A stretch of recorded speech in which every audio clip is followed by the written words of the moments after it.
you already know, this is your boy Dance God Lloyd, and you are listening to the Science Digest show on Odade Radio. You know the vibes. Click on the like button, subscribe, and share. Let's go. Hello, my name is Elsie Kaufman, and I'm here to support the Science Digest show on YouTube. They have a lot of interviews, interesting things going on. Please watch it. Thank you. For more updates on science, technology, and innovation, why don't you go onto YouTube and watch the Science Digest show? That's the best show on YouTube.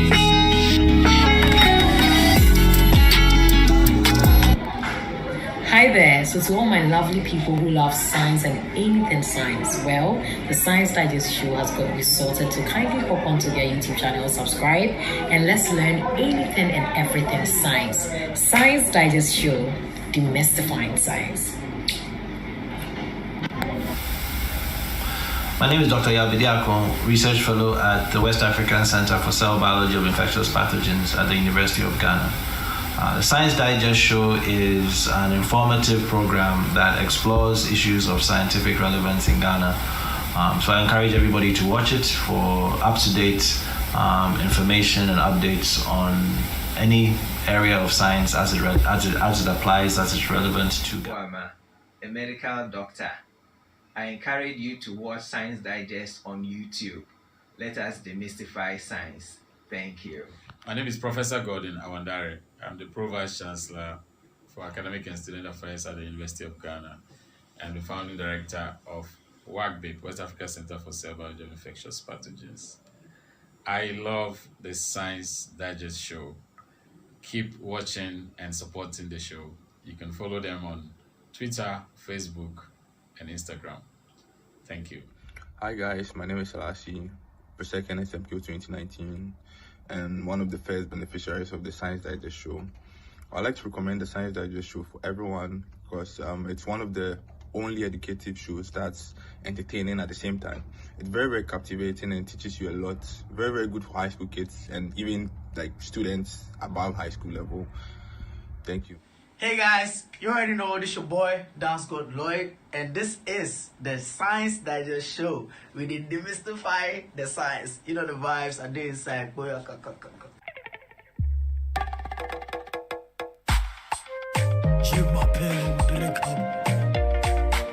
Still no break up. Only God. Yeah, I know that. I know that. I know that. I know no.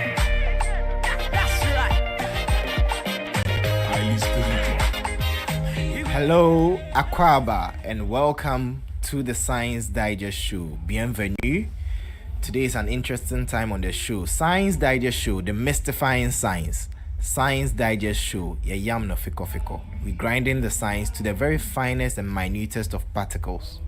Today we have an interesting topic, and the topic is Rethink, the state of STEM and computing education in Ghana and Africa at large. Today on the show we have an interesting group, and without much ado, I would like to introduce this group headed by Mr. or Dr. Seth Yim. And this particular group, they are doing so much. They go by the name Bountiful Technologies. Bountiful Technologies. Welcome to the show, my guests. Thank you. Thank you. All right, so Mr. Seth Yim and Roland Peku. You're welcome, Akwaba. Right, Bountiful. Why Bountiful? Wonderful. This when you talk about bountiful, right? It's bounteous, a lot, huge, right? I live in the state of Utah. There is a city called Bountiful, Okay. and then this is it's from the scripture. In the state of Bountiful, if you look into the scriptures, they were people who have everything. Okay. So Bountiful Technologies, we are looking at providing technologies for everyone. Our slogan is we make technology work, and then we start looking at how can we carry technology to everyone across Africa, across the world. And then we started Bountiful since 2013. So this year, August, will be 10 years since we started our organization. 10 years? Yes. So we've been focusing on STEM education, making sure that each child can have access to STEM and computer education in Ghana. So this year we're going to have our 10 years anniversary. As part of that, we are organizing a global STEM and computing summit here in Ghana, and it will be on the campus of Pentecost University. We are bringing researchers, professors from Sweden and from the US, and then we will be working with local team. For example, at the University of Cape Coast, we have the School of Education we've been working with for the past 6 months, and then we also looking at other industry like the public sector and the private sector, bringing the ecosystem together to be able to create a curriculum or an opportunity for everyone, especially not leaving each child behind. Wow, leaving no child behind. Yeah. Interesting. And you are very sure you'll be able to achieve this goal? Well, that is why we can't do it alone. We're working with other. For example, currently we are in about 30 private schools in across Accra. We work with about 2 school districts, public school districts.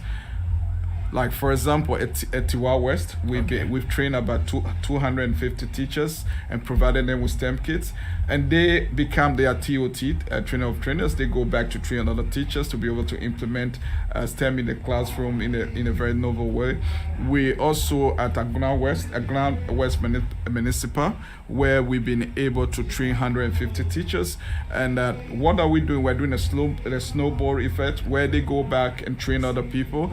So we work with a Goethe Institute as well to make sure that we can have all these resources to give to teachers. And part of our summit coming up, we will be providing resources to teachers. Where can they go within the community to be able to access resources to implement STEM in the classroom using materials? Although we may have other materials like the VEX robotic kits that we use, the snowflakes and all of those STEM kits, but we want to point teachers to resources, to free resources that they can have access to create that exciting class, engaging class of STEM for their students, and creating a pipeline of STEM career students that will be able to go into the field of STEM. For example, engineering. Some may ask, what is STEM? STEM is science, technology, and engineering. And as we know, the world is transformed by innovation. So we in Ghana, in Africa, we don't want to be left behind. We want to prepare our kids as early as preschool for them to be able to prepare and get the skills that they can start solving real life problems in Ghana and across Africa and become a global citizen as well. Awesome. If I heard you well, you mentioned free resources. So by extension, are you trying to refer to a means of improvisation or? Yes, for example, if we should be able to point teachers to, if you want to teach coding in a classroom, what are some of the resources you can get? There are a lot of materials out there that we can point teachers to. And we're also looking at kits. We could provide STEM kits, but teachers can go back. If you go back to fundamentals, those days we use bamboo stick, we use can, we use tin tomatoes, where we used to make cards. But ask yourself, are we doing that? These are resources that teachers can bring to the classroom, especially in public school. They have limited resources. Now with our private schools, we provide the kits, we train our teachers, we provide the kits, and parents pay for that.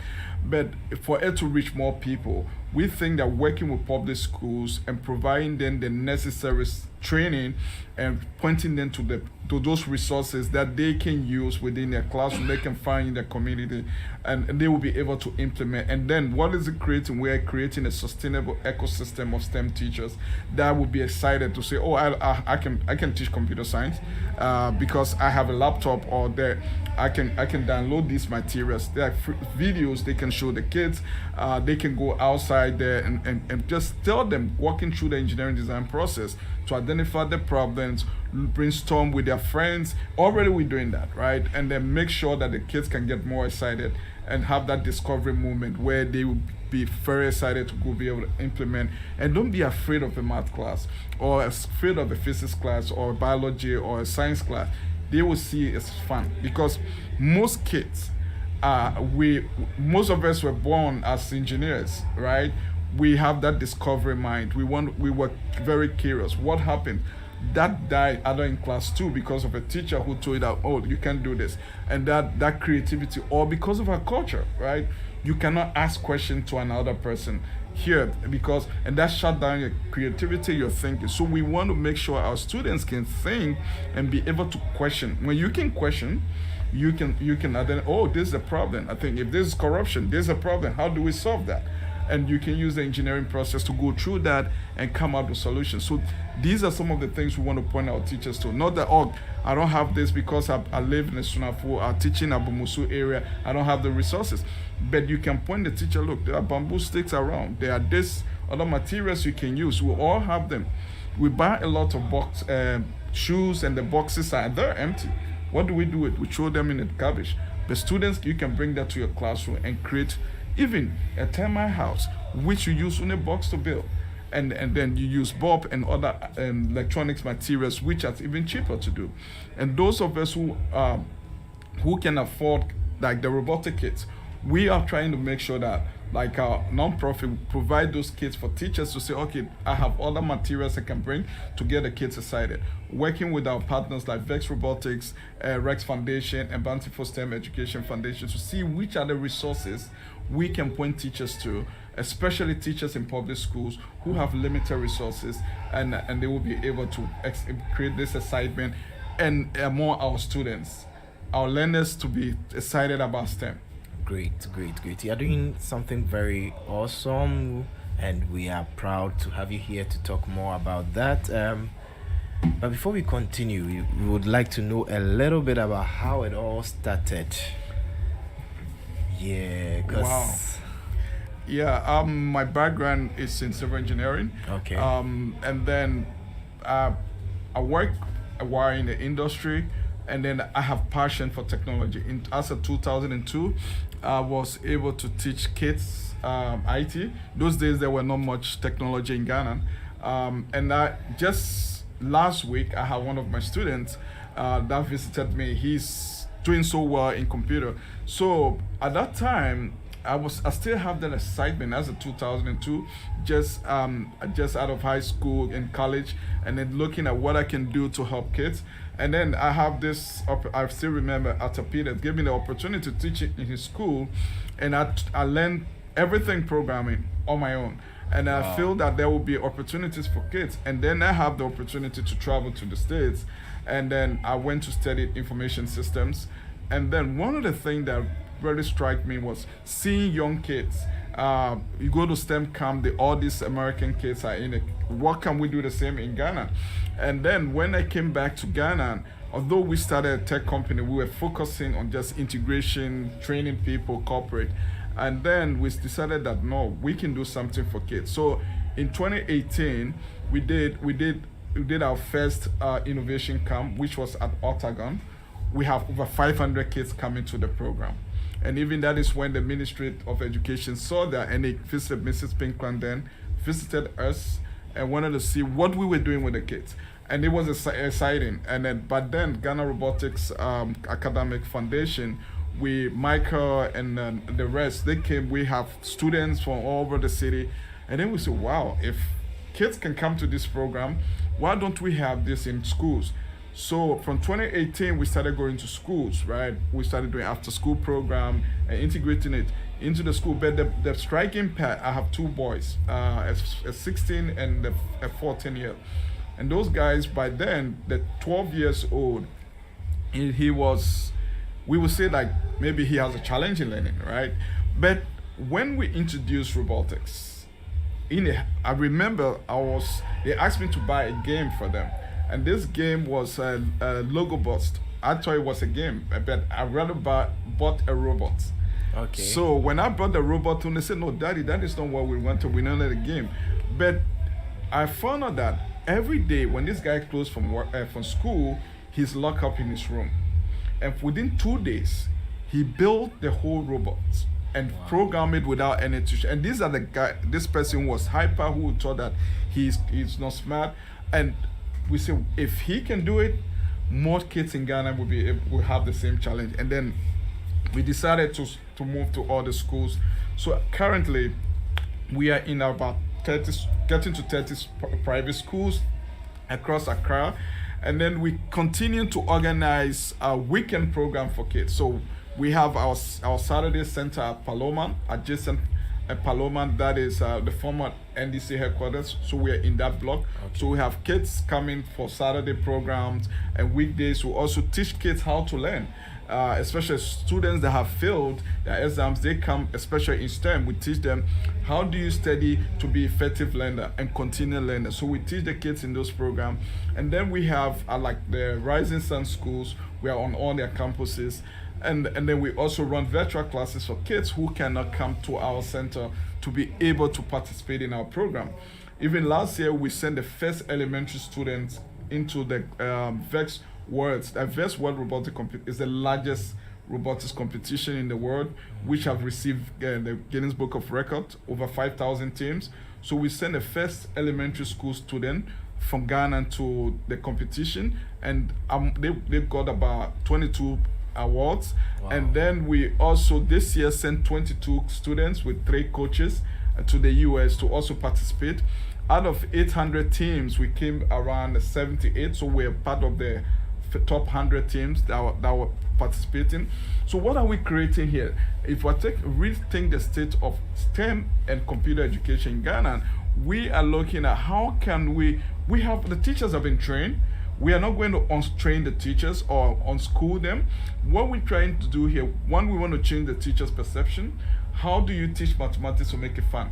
Because remember those days, in your mom teach, you go to the kitchen, put half of this in a soup, cut at this half. You share oranges with your brothers. Give me half of that. You all did that. We did all of that, but we didn't. These are mathematics for the real world. How can a teacher teach that to the student and making sure that not dumping him to, oh, you cannot do mathematics. So we want to provide those resources to teachers to make sure that they can teach in a very effective way. We also have one of our top-notch program called the Girl Power program. You can see he's wearing the t-shirt of the Girl Power. Now the Girl Power program also helps us to inspire the girls, because research has shown that we only have 30% of girls in STEM related career throughout the world. So the Girl Power event, we organize it every October, where we celebrate the International Day of the Girl Child. This is a STEM workshop which redefine the face of STEM by giving girls the opportunity. And then we bring in real women engineers. So we work with Ghana women engineers, Ghana women in ICT. They come and mentor these girls. And the last time we had a student from Sweden, a Ghanaian student doing PhD in computer science, and she shared her story how a teacher told her, no, a woman can never cannot be a computer scientist, but she is doing PhD, and she shared her story. What are we doing here? We are mentoring these girls, inspiring them. We have some girls from the Achiever girls from NEMA that currently we are running the workshop, only girl boot camp at Goethe Institute. And these girls are selected from all public schools across the city, and they are going through a 12 weeks boot camp where we're teaching programming through the STEM related field to show that these girls can do that. They can go back, and these are all girls from business schools that are coming to this program. What are we doing here? We are inspiring, we are creating, we are saying that, okay, you can go, your teacher have taught you all the theory, you come to us and put it to life, right? Don't make these kids excited that I want to be the next engineer for Google. I want to be the next engineer for Amazon. I want to create my own business. And if you look at our STEM, our center, we have a second E, which is we have science, technology, engineering, and the E, another E, which is entrepreneurship. What are we doing here? We want to create the students to think, okay, my great idea, what can I create a job for other people? So we don't want our students to come be part of the Unemployed Graduate Association. We want them to create opportunity, because innovation is about creating opportunity. How can we make it a business? How can we make our innovative ideas to create opportunity and job for the future, right? So these are some of the things we're doing.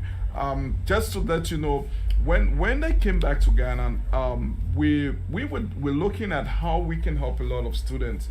I grew up in a typical village in Esunafo, in the eastern region, which we have just 3 teachers in those times, in JHS. But I saw a teacher that taught me maths. He was a national service for Akraka, and he was making mathematics exciting. And all of us took the opportunity, and we were able to go to high school, and then went to college, and then be able to do what we do. So for us, especially for my team, it's like we giving back to the society. So that is why we need to rethink. It's not the old way we should be teaching our students. Let them, they'll allow the students to ask, they'll facilitate their learning. They'll create equity and inclusion into education. Not that just the guys who think that they can recite and be able to tell you about the equation, integration, and all of that. They can say, there are people who may not do that, but they are very good at designing. They are very good at programming the computer. So what are the space are we creating for that? So that is where Bountiful Technologies come in. So we have an ecosystem. Our ecosystem, we have the STEM Educational Center where we do training, teachers training, we provide all this. And then we have Bountiful Technology, the mother company itself. So what we do here, we also do teachers training we provide programs in schools. We look at technology that student in school can use. For example, I told you about the Agilex, the Dawn, which you can put content on, and we call it Always Learning Occasionally Connected, where students can use to be able to learn offline where there are internet issues. Great. Then we have our foundation, which is Bountiful STEM Educational Foundation, where we provide training for public schools and go back there and give them resources and to be able to teach effectively in the classroom, especially implementing STEM in the classroom. Amazing. You're doing awesomely well so far, and I know you go beyond the skies. Mr. Peko, will be coming shortly to you. We're live again on Odadia Radio. Odadia Radio can be reached on Zeno FM radio app at Zeno FM/Odadia Radio. Also, we can be reached on Facebook at Odadia Radio Ghana. Can also be reached on Instagram at Odadia Radio, and on WhatsApp on the number 02092925. This is the Science Digest Show. Mr. Peko, yeah, I know you're part of Bountiful. Is that the case? Yes, I am. Great. What do you do there? Okay, so I'm a senior certified STEM robotics instructor. Okay. So at Bountiful Technologies, before you can go to the classroom, you need to go through certification. You Sure. can't just go to the classroom.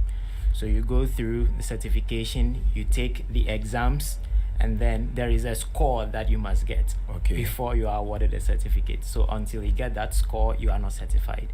Okay. So you take that course, you go through the exams, and then once you pass that, then yes, you are certified. We also train the teacher, or that's the new coming in teacher, on some of the things my boss mentioned earlier on about we let you understand why the need for educational robotics in the classroom. Okay. Great. Why is it that kids do not want to study or do not want to go to the classroom? All these things are, just to bring to your mind, okay, try to understand things from the student's perspective, so that when you go to the classroom, you are like, okay, this is what you are thinking, this is what I can do to bring them into the real world, because that is what we are doing. Okay. Awesome. So you need to understand the student's perspective, then you are able to deliver very well. But you also need to know what you are going to teach. Okay, so you have the materials. We do role plays, so we act as students. One instructor will teach, and then we evaluate and all that. And so we do all these things to train ourselves. We have the curriculum. As I said, we are in partnership with Vex Robotics, which is the largest robotics company in the world. And so we are in partnership with them. We have the curriculums and all these things. So we study these things, we go to the classroom, but then we don't just carry and then you go give it to them. Okay. You need to run the class in such a way that you are able to adjust to the circumstances of the class. Right. So using things that the students can relate with. Remember, we are teaching right from preschool. Okay, so the way you teach someone in JHS will not be the same as how you're going to teach someone in preschool. Yes. Nice. So you need to be able to adjust to the needs of the student, using things that they can easily relate with to teach them the very concepts that they are being taught in the classroom. Okay. So usually a typical example I give is using numbers or movement. Let's use movement for example. I'm working on a robot, okay? For it to move, I need to apply some mathematics for it to move, okay? Now the speed is the numbers. So the higher the number, the faster it moves. Great. The lower the number, the slower it moves. So that is the speed. How then do I tell the robot to move forward or backwards? Okay? So that is simply addition or subtraction. Great. So if the number is positive, then it's telling my robot to move forward at that particular speed, which is the number I specified. Okay. And then if I want it to go backwards, then that number then becomes negative.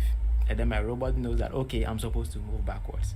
So in real life, okay, this is how these things can be applied when it comes to movement. So the student is able to understand, oh, okay, in real life, I can use this way, I can use it that way. Another example, talking about an area, let's say area of a rectangle. Okay. We usually draw it on the board and then we calculate and all that. In real life, where can we find a rectangle? A football pitch, not the stadium, the pitch itself. Okay. It's rectangular. Rectangular, yeah. So you can use that as an example. So I want you to calculate the area of this football pitch for me.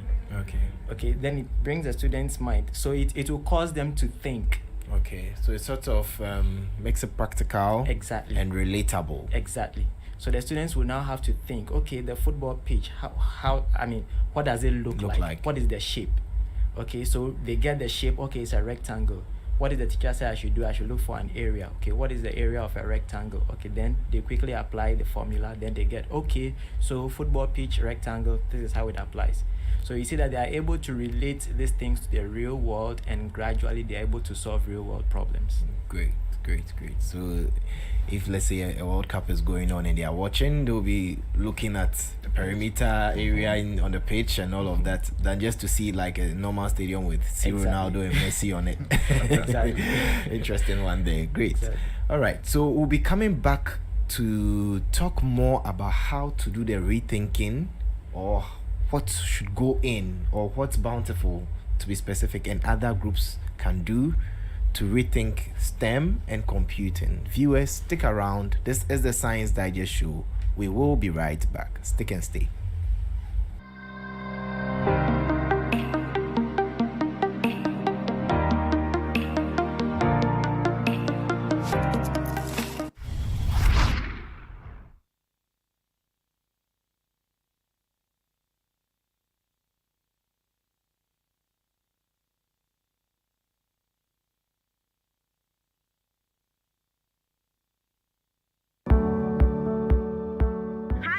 My name is Sohiniba Kosiachewa, your Miss Agriculture Ghana.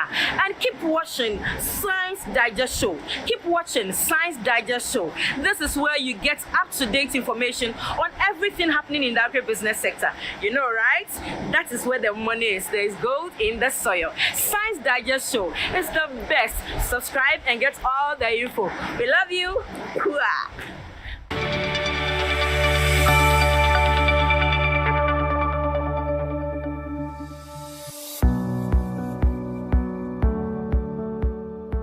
So the world around us, interestingly, has changed a lot, and thanks to technology, and that's why I'm excited, and I would want to recommend to you to watch Science Digest Show.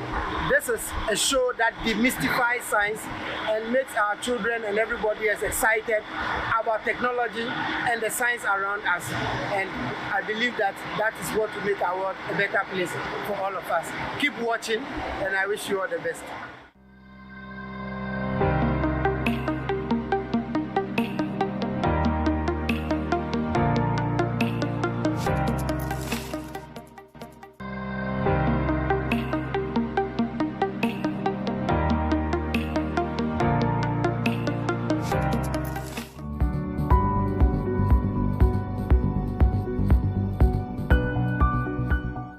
Viewers, welcome back to the show. This is your authentic show, the Science Digest Show. Science Digest Show, demystifying science. Science Digest Show, live now on Odadie Radio.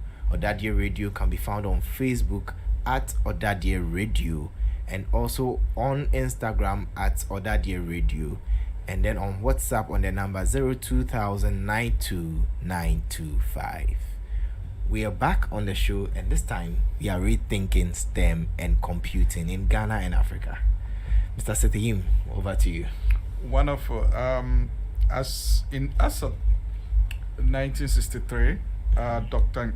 Osajifo Kwame Nkrumah made a statement that with technology and innovation, even the Sahara Desert can blossom. Great. And that is still relevant today. We need to think how we are implementing STEM in the classroom. Okay. One, we need to identify how we are training our teachers. Okay. Do our teachers have the passion to be in a classroom to teach? Two, are we providing them with the skills and resources that will make them exciting to go teach? As we think about these things, are we engaging with key stakeholders like the public sectors and the private sector? Now, don't look at public sector. They make policies. They look at the Ministry of Education looking at policies. They're looking at what are the framework, the strategy for education reform. Now, as they implement that, are they consulting with the public sector? For example, industries. What are the skills that are needed? If someone is studying engineering, what are the curriculum? If someone's going to become a computer engineer, what are the curriculum and the classes the students should take? Are they doing internship? Are they mentoring? Are they talking to these people in the industry? Then research. Are we doing research to look at the curriculum? Are they relevant with what the students would need? Are we creating that pipeline? That is one of the things when you look at the current education agenda by the Ministry of Education, Dr. Yao Osei Educhum. One of the things he's talking about is making sure that the students are able to engage and create that pipeline of engineers. That's why they're talking about STEM. So as we talk about STEM, how are we engaging all the players in that ecosystem? And that is what we need to rethink. We need to rethink how we train our teachers. We need to rethink how we provide resources for our teachers to teach STEM. We need to rethink how even we get the students that are in the program to motivate them. How can you look at your creative mind like the visualites and tell them they cannot do engineering, or they cannot do the mobile phone? You say they are all user experience design that designed them. So how do we look at that and be able to integrate that into our program? What are the curriculum we are developing for our teachers, so that the teachers, when they go out there, they can effectively teach? Now, going back, how are we seeing other people around the world, our partners or our neighbors or other countries? What are we learning from them? So one of the things we are doing at Bountiful Technologies is that we are engaging with all of these people. We work with the government. When they call us, we're working with the teachers. We are working with NTC to make sure that teachers can continue professional development program. We're working with VEX to see that how can we work with their experts, their educator experts in Pittsburgh, to be able to create a curriculum that is more relevant to our need. How are we looking at our Swedish partners? What can we look at and be able to say, okay, what have they learned throughout this time, and that what can we learn and be able to implement that? And another thing we're also looking at, the key players in the industry. Are we speaking to each other? We hear this person is doing STEM. Do what is the standards? So we need to create the standards into the ecosystem. For example, IoT is doing the work. Innovatech, Ghana Robotics, Bountiful. Are we speaking to each other to be able to create a standard that is, if we provide any resources for the students, are they able to capture that and be able to be successful? Do we need to create that? And that is where we have to rethink collaboration, research work, equity and inclusion. Those in the rural community that don't have access, the teachers that have been posted to those areas, how can they have relevant materials to continue to teach and get a class excited? That is where we come in. We go into this community with our nonprofit and be able to train these teachers and make sure that those teachers have the resources. You don't just train a teacher and walk away. You also go back and give them resources and get them excited, to get the student excited and create that pipeline. So that is how I would think that if we want to create a successful and a sustainable STEM ecosystem, we need to rethink and how we even provide computer education. And not just dropping laptops in the classroom. Are the teachers trained? Does he know how to use that tool to even teach the student?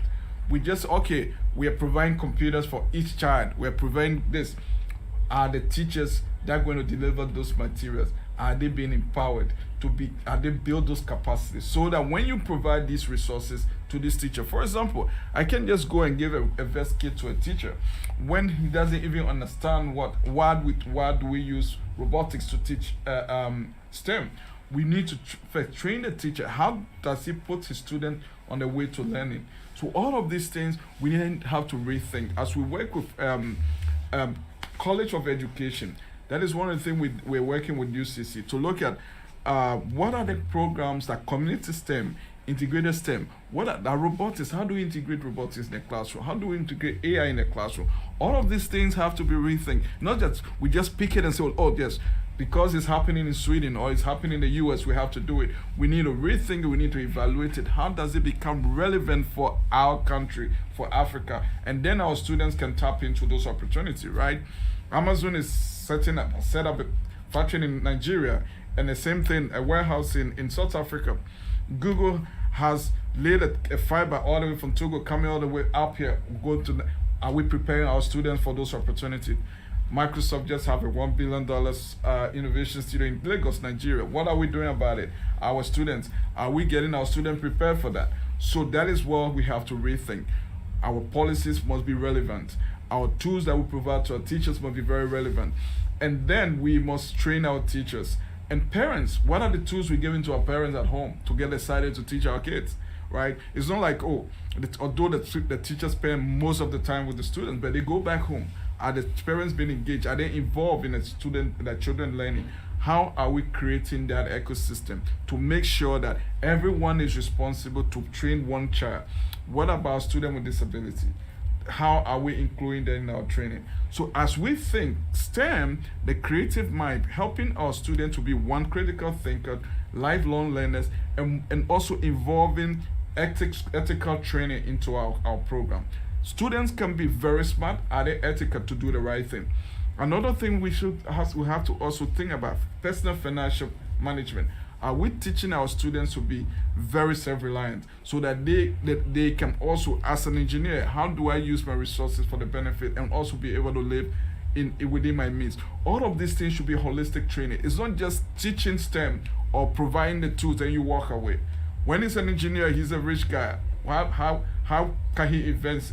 How can he create opportunity? So we need to look at all of that. When we look at that, and then when we can now say that, yeah, these are the things we can do. 5 years from now, I want to be able to say, yes, these are the students I've trained, and these are the industry they are working in. And also would be very proud to see that happening. Like I saw one of my kids, my student I taught about in the year 2000, he's a top IT guy. He visited me, and I was very impressed. And and these are guys I taught in Jesus. So research has also shown that STEM should start at early. High school is late. Middle school is late. Start in elementary. Preschool, let's get the kids excited. And by class 2, students lose interest in mathematics. If the teachers are not delivering, they can only deliver that when we provide those tools. And that is why our Bountiful Technologies, Bountiful STEM Education, and Bountiful Foundation, these are the things we're doing.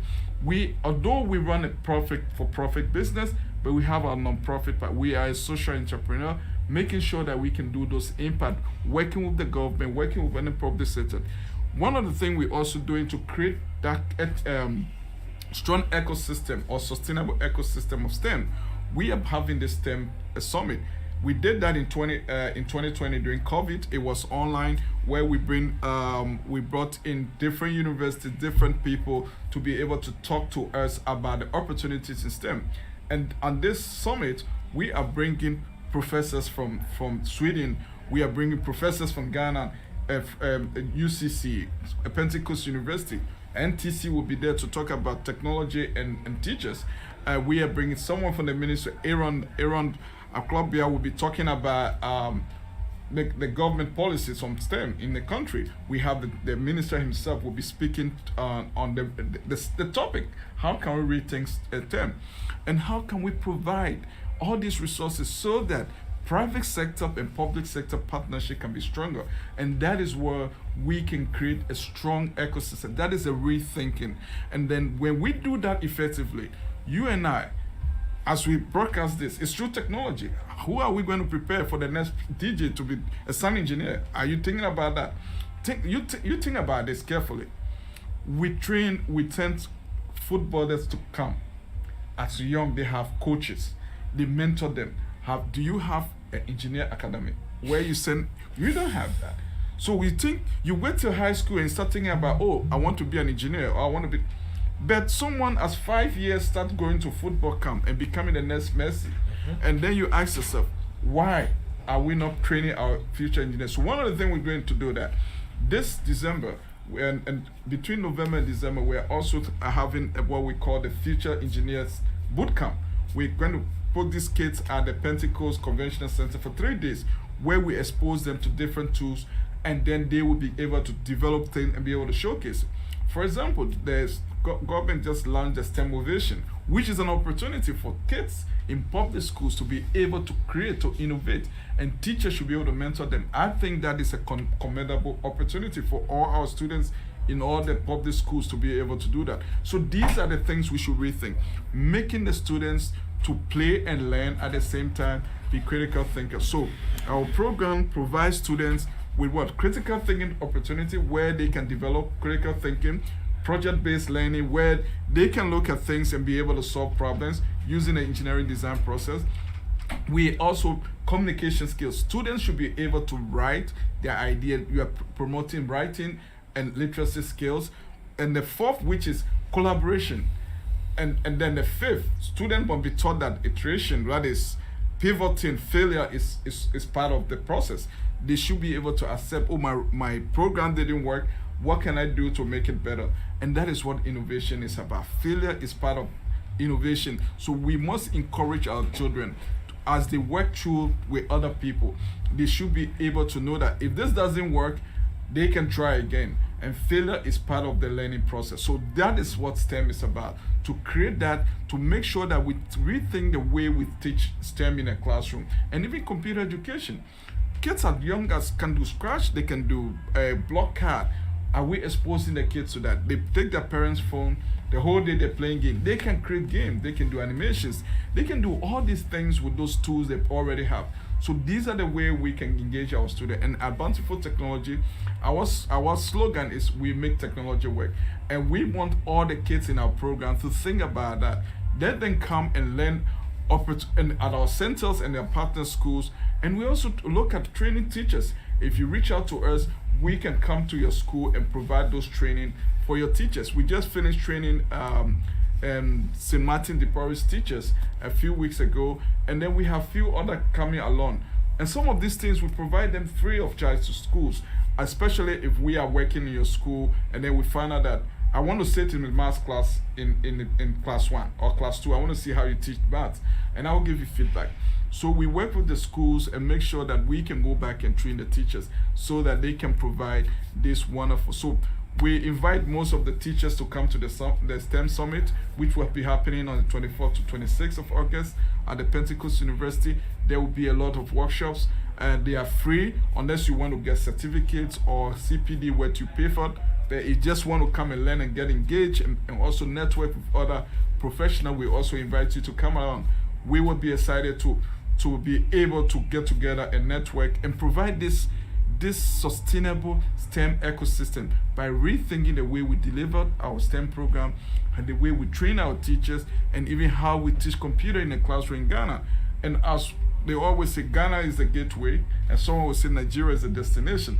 But we want to create that gateway where we can stay and they have those opportunities. Awesome. Interesting works going on there. And you said the program again is on the 24th to 26th of August, at Pentecost University. Sotium.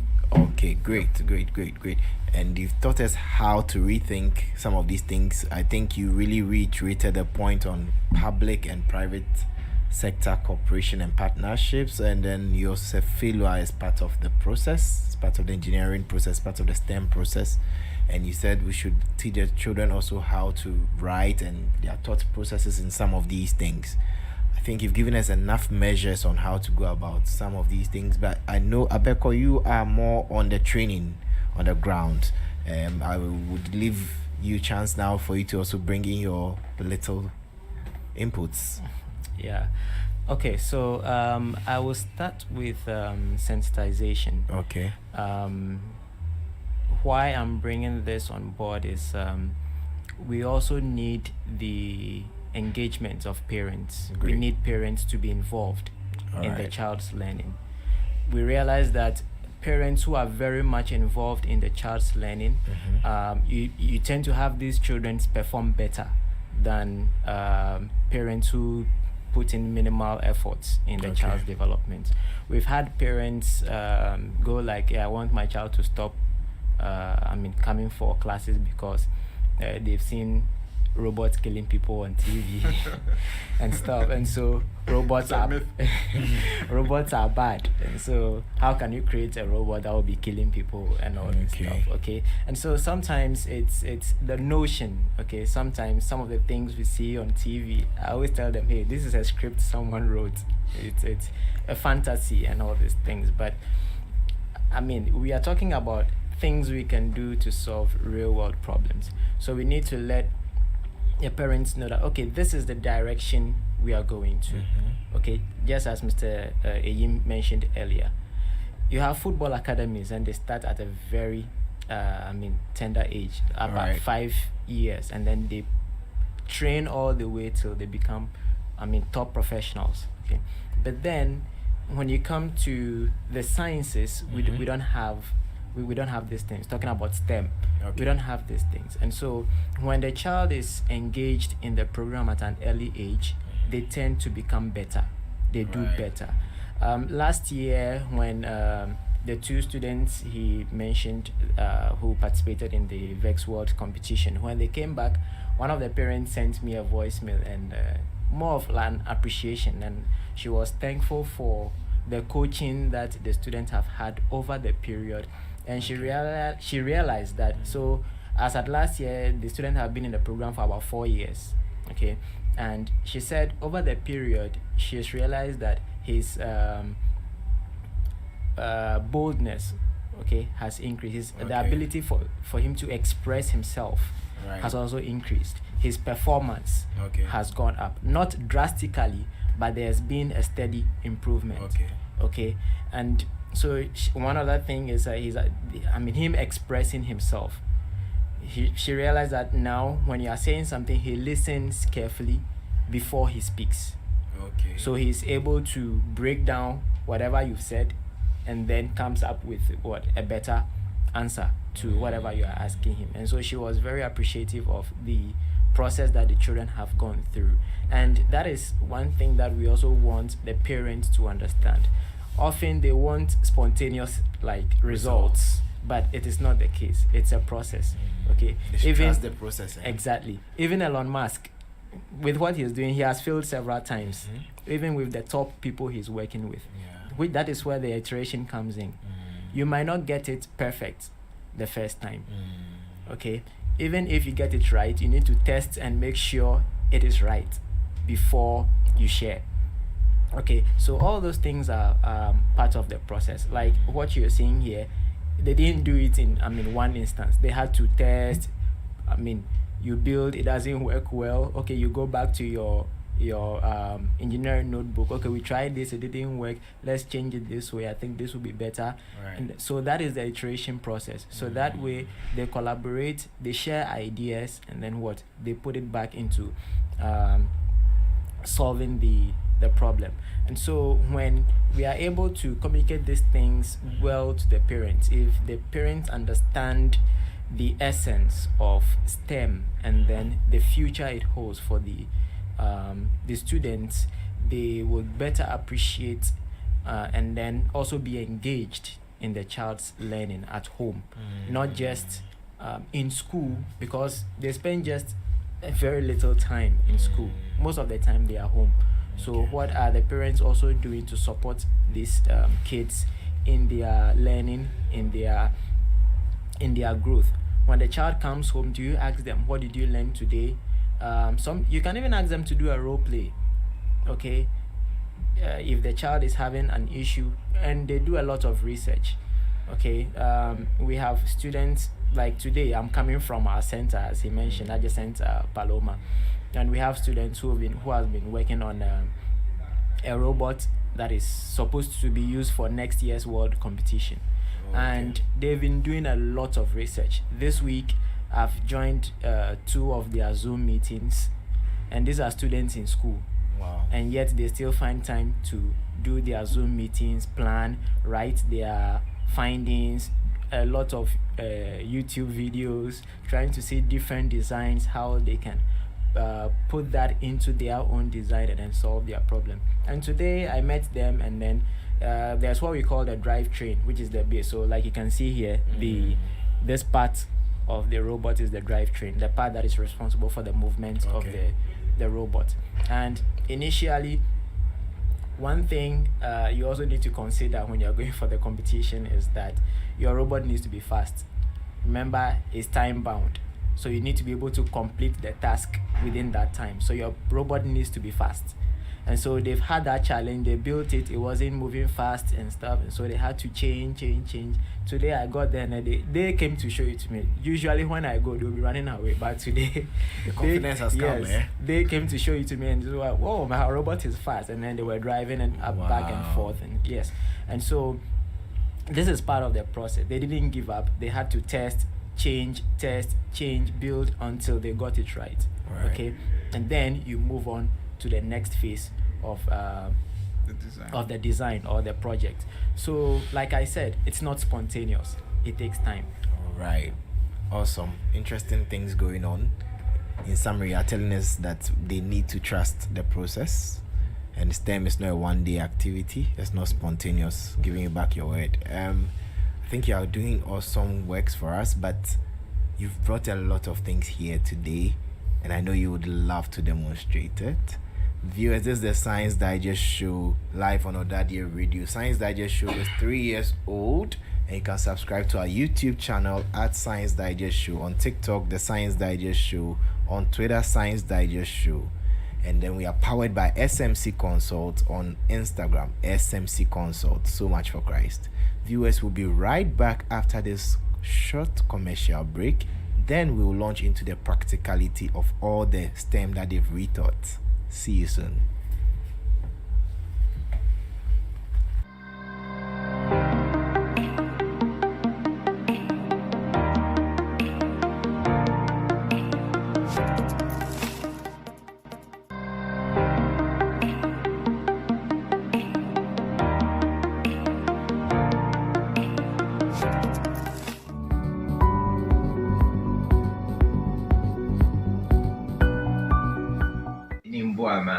A medical doctor. I encourage you to watch Science Digest on YouTube. Let us demystify science. Thank you. Hello, my name is Elsie Kaufman, and I'm here to support the Science Digest show on YouTube. They have a lot of interviews, interesting things going on. Please watch it. Thank you.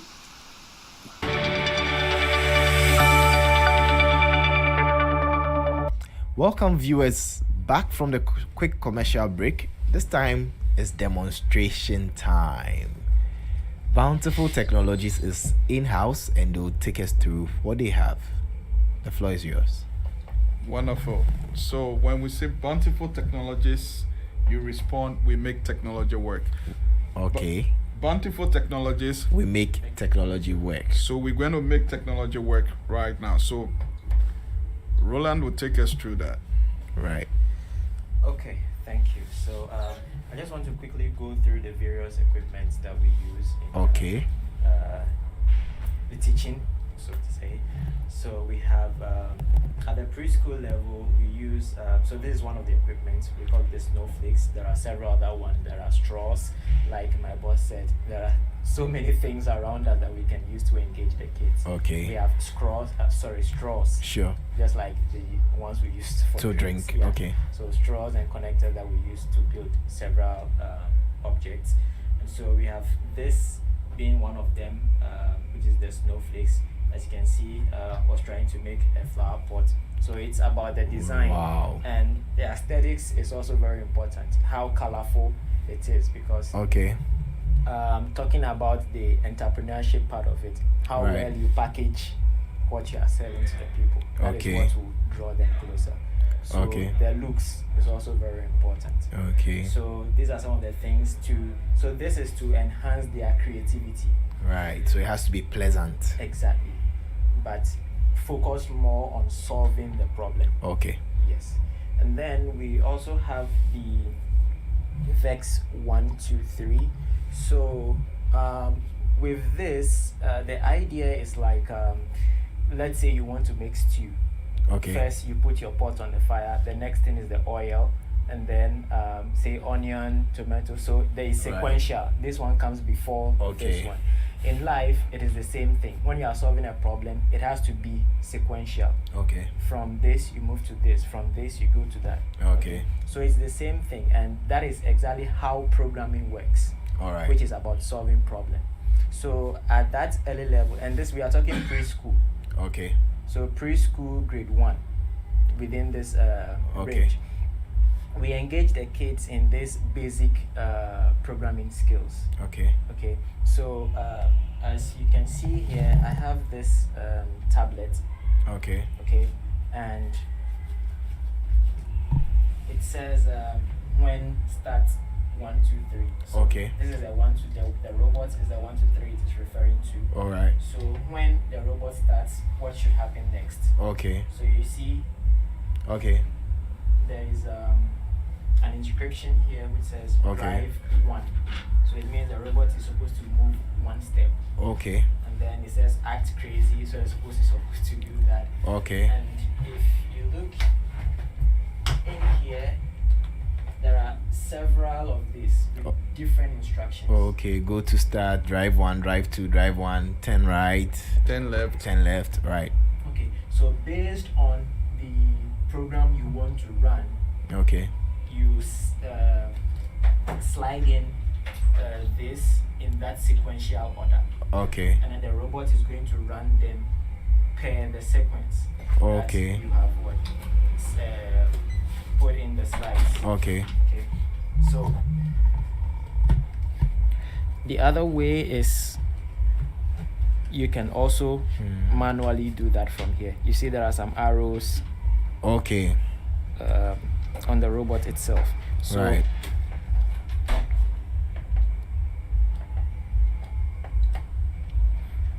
Sorry.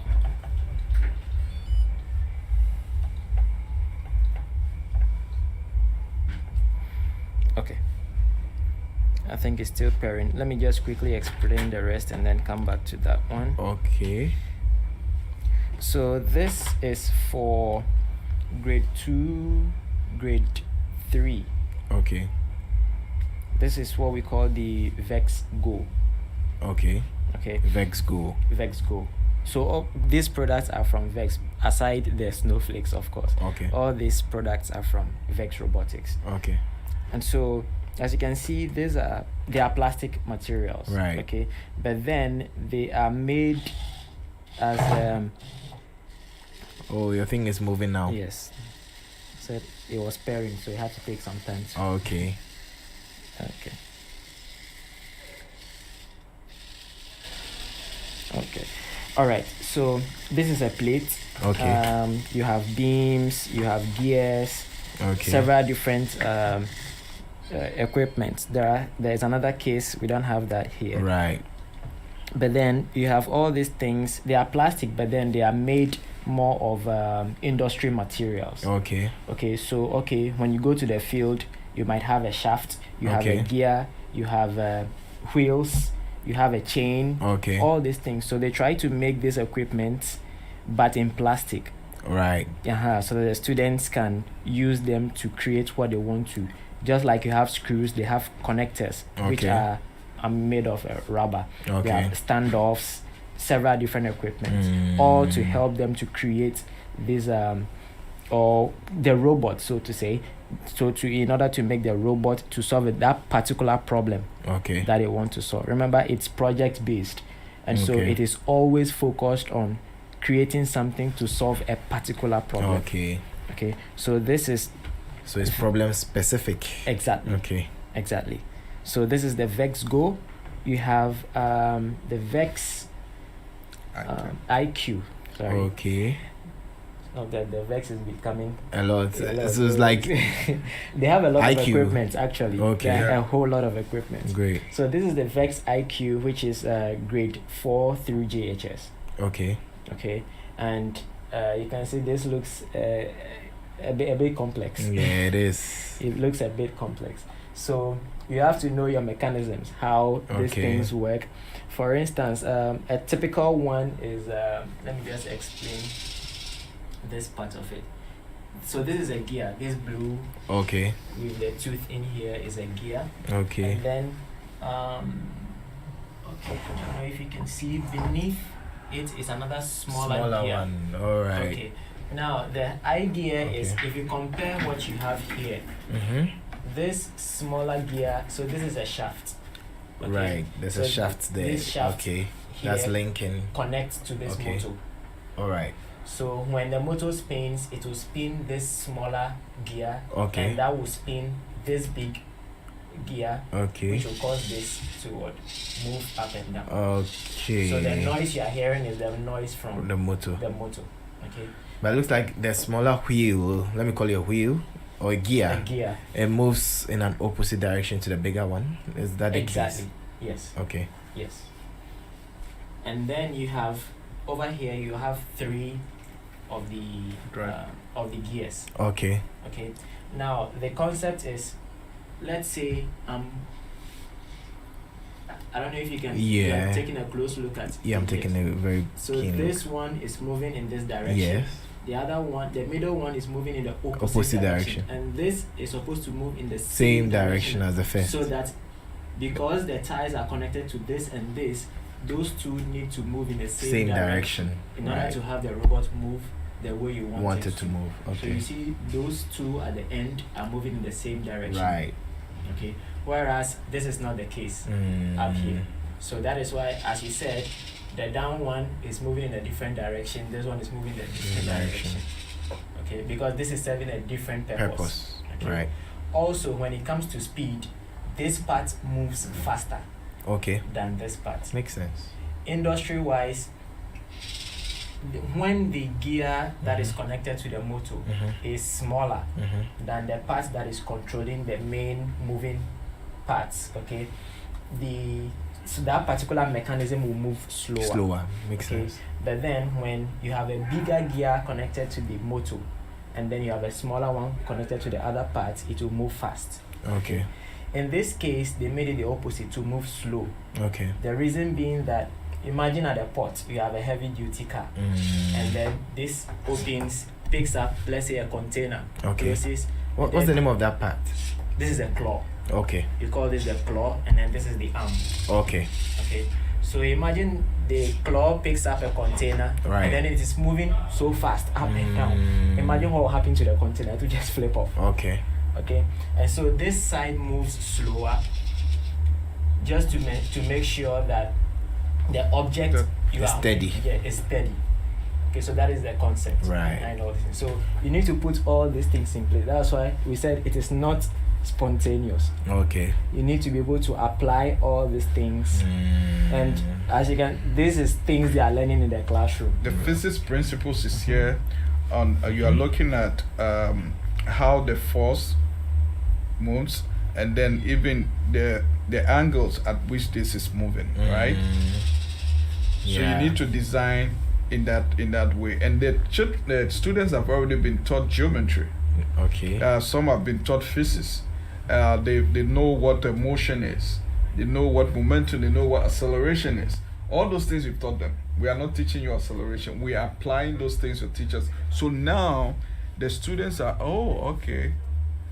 And this is how it works. And all of these and there are ratios. The gears have gear ratios, all of them. Wow. And they've taught them fractions. You already taught those fractions, right? So the students are applying all of this together in a fun way to solve a complex problem. Amazing. And this is something that the astronauts are using to get to Mars. Wow. So they built a robot, even if you recently those the vessel that got destroyed. Yeah, the submersible. Right? Yeah, submersible. Right now they are using they use robots to go in there to pick the debris.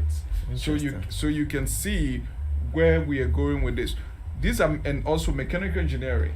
Their wheels and gears are all mechanical engineering. So you can see the students at very age, this is class 5 to JHS, that are 4 to JHS are building this. So they will have the middle school, which is mainly the upper primary to JHS. They are building this. And then you can see the flow from preschool all the way. So no child is left behind. It's built upon fundamentals from the previous and continue. And we even have the high school. The high school is real industry. They have even what we call the high school experiment. That is industry based. They don't use plastic. They use metal. There is actually metal with screwdrivers. They use screw. Even they tell you that if they are using it, they have glasses they wear, the goggle to make sure that it protects their eyes. So you can see that in high school they are preparing you, and they are doing high level program, the Python, the C++, C programming to gadgets, to program those gadgets. Some of the kids, you'll be surprised the programming skills they have, because and then this same thing, you are going to use your controller. You have to program your robot to do the same thing without a controller, autonomous. So there is an autonomous challenge, which you build your program, your code, and then you use the smart cables to load your code, and then the system, the robots will do the autonomous drive. So all of these things, what are you are simulating critical thinking, a real life skill. If the kids, like we have universities that are giving the kids full scholarship, like during a competition, when they're doing a high school competition, they are there. If you've been in robotics for 4 years, STEM education, about 4 to 5 years, there's an instant scholarship they give to the students. So it is not just a fun thing that they are also building a career. Student, especially the new one product that Vex just released, is really industry program. So if kids did that, he can start to go work for Google or go work for IBM or NASA, because Notre Dame, they are the largest aerospace organization in the world, and they sponsor the whole competition. So kids, even the CEOs themselves will come and talk about what they are doing with innovation and all of that. So they are looking at the next engineers from this program. So we are just telling you that it is not isolation. That is why the rethinking is important. We need to relate our curriculum to the industry. What is happening in the industry? So you don't produce set. At the end of the day, when he graduates, the job is not available. But we produce, looking at industry leaders, looking at what the employers are looking for. And then we are able to build curriculum to take our students to that level. So that is what we are about our Bountiful Technology and our partners. We are providing education, STEM education, that will create the pipeline of the next engineers, the next innovators, the next business owners, and then the next president of the country who think critically, who can look at our problem and say, look, we must collaborate and solve the problem, and be able to create that opportunity for our people. So this program is not just about, the children going to have fun, but they are getting real life skills that they will use in a career. And what are we doing? We're doing college readiness students and work readiness. Which career path you want to go in STEM related field. We are not leaving our girls away. The girls are part of the program, putting them in a team. Even our best programmer we had is a girl. Even another best builder we had during the competition, Abina and Emanuela.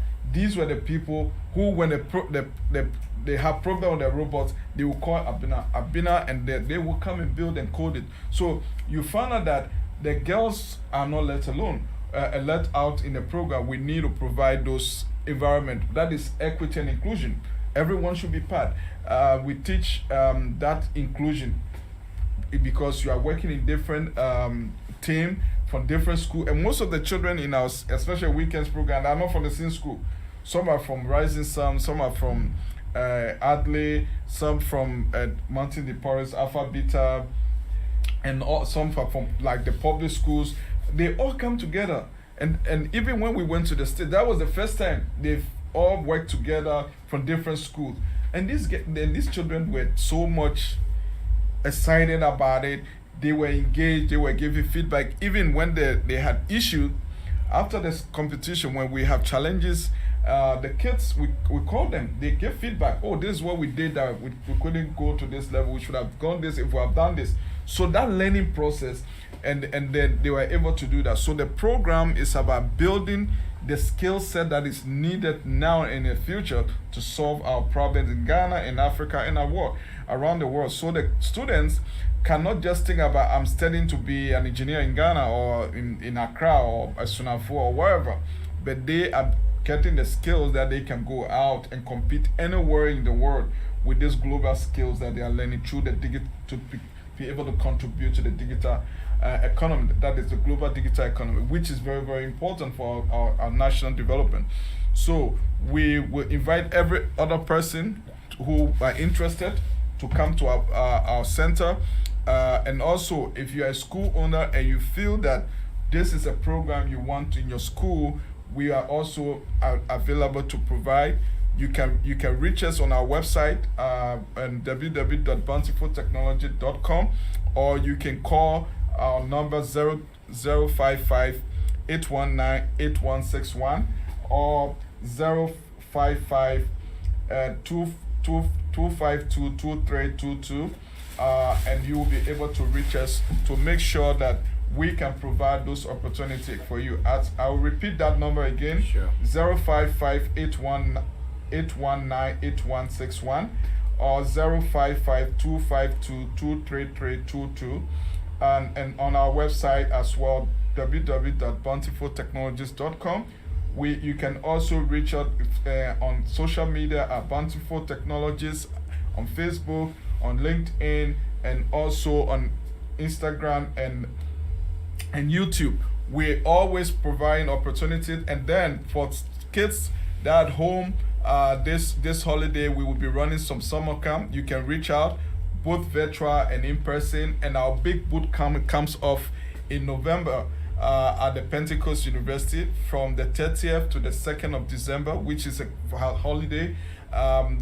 Students will have opportunity to go through all the programs, learn, be mentored by engineers. We call it the Future Engineers Program. This is also powered by Amazon to make sure that every student that come in the program will have a certificate from Amazon and will take it to the next level and be able to compete and be part of our next competition in Dallas, Texas next year. So thank you so much. You're welcome.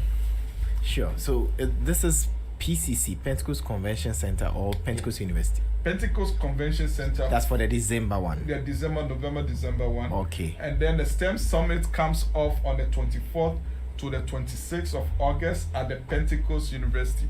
Okay. So it is very, very important that we invite all stakeholders that want to network, that want to create a strong, sustainable STEM ecosystem in Ghana to join us at that event.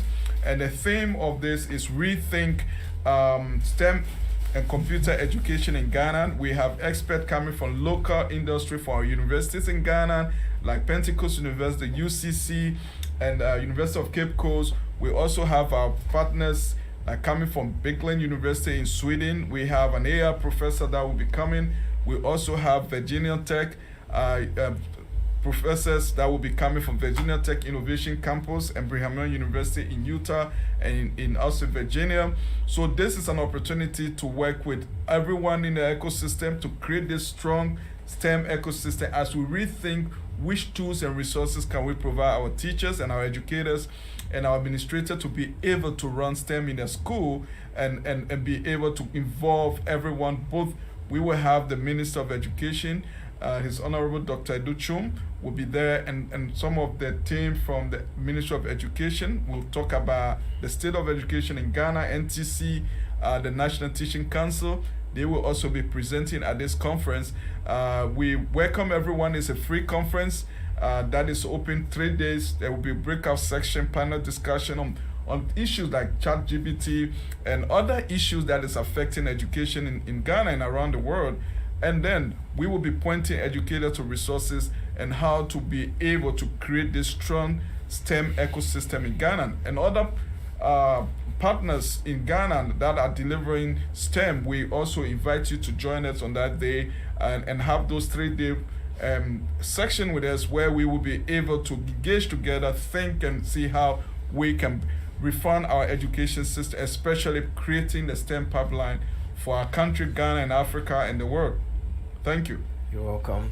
I have two quick questions for you, then we'll be concluding shortly. With the VEX IQ, I realize it's employing a lot of subject areas. Could you enumerate a good number of the subjects? Wonderful. The VEX IQ, all what we have, for example, the VEX Go, the VEX 1, 2, 3, teaching normal literacy skill for lower primary. Also teaching the kids how to computational thinking, which is an executive skills, which the student also develop. And then collaboration. This they do it in teams. So as young as that age, you imagine how getting them together. So they are learning to become a team player. The goal also, they have to, starting from the class 3 to class 4, they start building that skills, the math skill, the science skill, how to put different stuff together. And then when you come to the VEX IQ, which now builds upon all what the kids have learned in lower primary from class 5 all to JSS. Now you are your physics principles you've learned in your science class. You talk about motion, your math class, geometry, mechanical, looking at different simple machines. This whole system is built on a simple machine. Okay. So there are several simple machines that has come to create a complex system. So you can see, you are talking about sensor. You already taught the kids about senses, right? We talk about different sensors, the JALO sensor, and then the gears and all of this. You learn them. The kids have been taught about ratios and all of that. So these have been applied. You can see here, move forward 90 meters or 50 meters. Your metric system. You taught the kids, and then another thing the kids learn is programming. Okay. How to program this. They learn that is a computer science skills, which they use either block Scratch, that is block programming, or they use Python, depending on what the challenge the students want to solve. So these are the subject area and program project management skills. They work together, they come up with the project, this is a challenge we want to solve, and then most of the application of engineering design process. They're developing, identifying problems, solving the problems, and be able to show their results. They're also learning communication skills, the way to talk about their ideas. How did they come about this solution? What was the challenge? So they are speaking and they are writing. Right. It's not just, that is why they keep the engineering notebook. There is someone who is responsible for the engineering notebook. There is a team member that is responsible for programming. He is a programmer. There is a team member that is responsible to make sure they can drive when they go to the competition. There is also a team member that builds. So each of them are sharing responsibility, simulating a real world situation. If you're working on an engineering project, you are working with people of different background, both male or female. So one of the things we teach our children also is hard work is part of the deal. You cannot give up. Although it didn't work, you need to try again and continue to try till it works. And that is how innovation comes about. We're also teaching them entrepreneurial skills. Thinking, how do you talk about an idea? If we could show you some videos when we went to the US, the kids were literally bringing people to the table, right? And everyone has a table. So you see some of the kids, we even have Kofi Ghana who has a Ghana flag. And what are we teaching? Patriotism and being a good citizen, how to promote Ghana as your country. Although you are studying as an engineer or you are studying to be, this guy could be and he made everyone laugh, right? So all of these skills are the skills the students are learning. Time management, because you need to finish a task within 2 minutes or 1 minute. How do you build your robot to finish those tasks? The students have to work. They have to wake up early. They have to work hard. They have to study. They have to do research and present.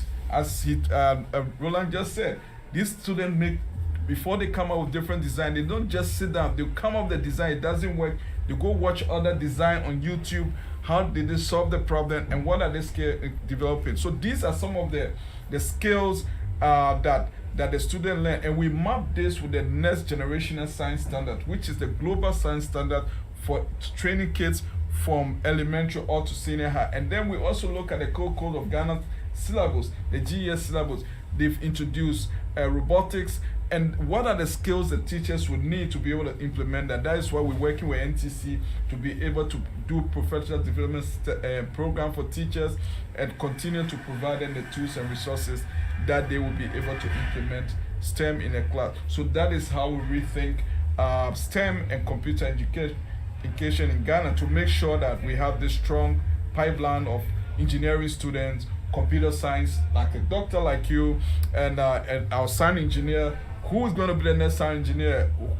How do we prepare them? As we said, I will close with a quote from Dr. Nkrumah, which says that if with technology and innovation, even the Sahara Desert can blossom.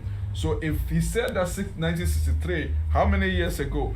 That's so many years. It's still relevant today. If we want Ghana to blossom, we want Africa to blossom, we need to focus. We need to rethink our focus on STEM education and computing. How can we get our students to be part of that so that they can contribute to the global digital economy, which it is just with us now. It's not. We are not talking about in the next 30 years. We are providing these kids 21st century skills. So they are critical thinking, problem solving skills, project management, and effective communication, and be able to have self-confidence and express themselves. So these are the things that student needs, and that emotional intelligence to be able to feel and say, oh yes, I feel and I learned a lesson, and how do I get out of that? Great, amazing works. We'll be wrapping up shortly. Recently, Science Digest Show is 3 years since May 2nd this year, and we've begun a new journey on what we call the Science Road Show. So we embarked on a journey to Blue Skies, and Blue Skies products are more fruits, agriculture, and stuff like that. And we know agriculture is a backbone of our economy in Ghana here. I want to know how all these will translate to cause change or transmute the agricultural sector in Ghana. Also, the global burden of climate change. How do you come in there? Wonderful. One of the challenge in the past, we did the plastic. One of the challenge we did with our students was to go to the ocean floor, right? We simulate the ocean floor where you take a lot of trash from the ocean, because most of the plastic end in the ocean, and then it's been eaten by the fish, and we turn off eating the fish. So we also sensitize our students. Most of the challenge, look at environmental issue. Now agriculture, you know that drones, one of the things we teach the kids is about looking at the problem for tomorrow. We can use drone for example, I did a consulting job with USDA where we use drone to map cashew plantation in Benin, about 1,900 of them, and using satellite data and drone data to map and also be able to predict the yield of the. So with this type of technology, we are also inculcating in the students, thinking about the problem. What about food security? How can we develop technology, research into food? Instead of using manpower to clean your farm, can we use drone, or can we use technology to be able to do that? Now look at even grafting, the type of how do you graft, which are the mother tree, how do you identify that? You will be doing manually, right? But we can use all this like AI and all of that to be able to generate this data, to be able to give it to the researchers and say, oh yes, this type of variety of produce, take for example cocoa, which we have in Ghana, can withstand drought in the next 10 years. How can we do that? Then we come to energy, which we have in crisis. We're also encouraging the kids to come out with ideas and challenges that they can solve, like our energy problem using solar. And how can they harvest the solar energy to be able to produce energy that is green energy for us? So all of these things are being, and then we have other partners locally that has come out, like Achievers has come out with a book on environment, right? Climate change and all of that. So we also promote that in a project that the students work. They do drawing, they do all of this, are part of this. So all of these things are helping to look at how we can address food security through agriculture, but using technology to do that, to be able to feed the world. And then when it comes to environmental issues, some of the challenges, some of the topics we talk about, we try the children to think about what can we do to make sure that our environment is safe? For example, I told you about kids designing a robot to clean the city of Accra, which is sanitation issue, and that also help and look at health. So all of these are just to simulate their ideas, get the students start thinking about, oh, this is a problem, how can I solve it? And that is why we use the engineering design process, so the student can identify that and be able to look at, in agriculture, what can we look, how can we make sure we have more corn or maize for Banku or for cocoa? How can we make sure that we have a safe road for children? How can we make sure that we are not using plastic products that will destroy the environment, or chemicals to spray it, and all of that? So we need to make sure that, and that is how the program is about. Every challenge each year is related to environment, and making sure that states are thinking about what are the things they can look at and solve problems. Right. Amazing work. Bountiful Technologies. We make technologies work. Indeed, you are making it work. And today happens to be the birthday of Odadie Daniel Kekeli Gakweto, NSMQ 2020 winner. We wish you happy birthday. We know you're not in the country at the moment, but wherever you are, happy birthday to you. Enjoy. Have a blessed one. Lady Asuna Batu on TikTok is a motivational person. Happy birthday to you. And then also belated happy birthday to Dr. Kwabna Asante Esiedu. Have a good one. And because Science Digest Show is 3 years, we're giving out souvenirs to our guests, and we have an awesome shirt here for him from Science Digest Show, Demystifying Science. And this is a good one for you. I hope you love it so much. And also, if you want to sponsor the show, you can reach us on 054-859-3815. You can grab a shirt here. You can come to Odadie Radio, talk to DJ Use, and you get one for yourself. Support us on 054-859-3815. You can reach us on email at sciencedigestshow@gmail.com. Your concluding words. I'll start with Mr. Beko, and then to you. Shout outs and then your concluding words. Yeah. Okay. All right. So it's been a privilege. It's been a privilege working with these students, because what brings you joy is the fact that you see students solving problems. All right. And then the excitement it creates. Like I told you this morning, after they were able to figure out what their problem was and they got it working, they brought it to me with that excitement. And so it also gives you that joy and that sense of fulfillment. Right. That, hey, I've been able to mentor these students to be able to complete this.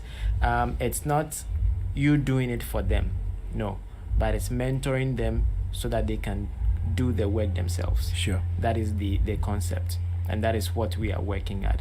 And so it's been an amazing experience over the period. We learn every day, and like I said earlier, we pray that parents especially would grab this this opportunity and this vision, so that they can get their kids enrolled in this program. And even if the child wants to go, regardless the sector that they want to go into, we've talked about the soft skills. Okay, time management, collaboration, problem solve, project management, all these things are skills that are employed wherever you find yourself. Okay. Just like we are in the studio, we have DJ Hughes managing things over there, you are here, and so there's that collaboration. Sure. Okay, it's all part of the process. And so we encourage parents to enroll their wards in the program. We have so many programs coming up, as Mr. Seth has mentioned earlier.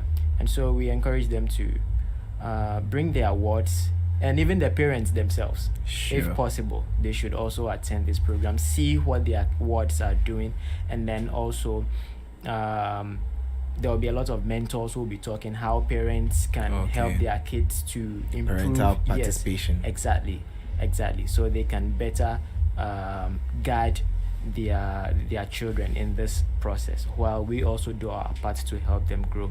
So thank you so much, and it's been a pleasure. You're welcome. Any shout outs? Big shout outs to my colleagues Okay. It's like I said, it's tough. Okay. It's tough because you can imagine teaching KG1, KG2 kids. Yes, it's tough. Keep quiet, sit down. I want to poo-poo. Excuse me to say so. Exactly. And so I just want to. We appreciate their efforts. Sure. It's not easy.